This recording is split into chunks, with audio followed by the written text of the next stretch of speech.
ملحدین نے، اسلام کے دشمنوں نے افواہ پھیلا رکھی ہے کہ اسلام نے عورتوں کے حقوق دبا لیے ہیں، حقوق دبا لیے ہیں،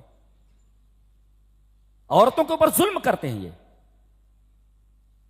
اچھا تم نے کون سی ان کی عزت بڑھا دی ہے؟ تم تو کہتے ہو کہ یہ بندر کی اولاد ہے۔